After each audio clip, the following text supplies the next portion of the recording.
ඉන්පසුව බෝසතාණන් වහන්සේ ආහාර ගැනීම ක්‍රමයෙන් අඩු කළා. අවසානයේදී සම්පූර්ණයෙන්ම ආහාර පාන ගැනීම නවත්වන්නට තීරණය කළා. එවිට දෙවිවරුන් මෙසේ පැවසුවා. ඔබ වහන්සේ ආහාර පාන නතර කළොත් මගුල් දිනේ දඹරුක් සෙවනේ මගේ සිත ආනාපාන සතිය තුළ සමාධිමත් වුණා. එදා ඇතිවුණු සෑල්ලුවත් සැපයත් නැවත ඇති කරගත්තොත් ජීවිත අවබෝධය පිණිස මේ අලුයම එක පහුවෙලා මිනිත්තු 15කුත් ගත වෙලා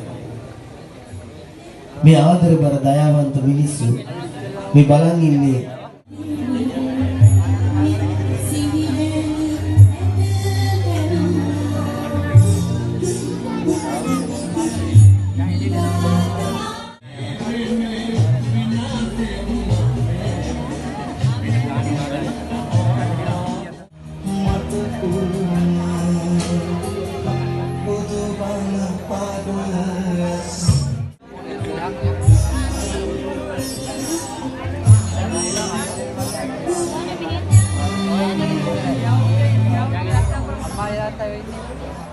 ඉදිරි කටයුතු වෙන්නේ මේ වෙසක් සැරසිලි සඳහා යොදවා ගන්නට.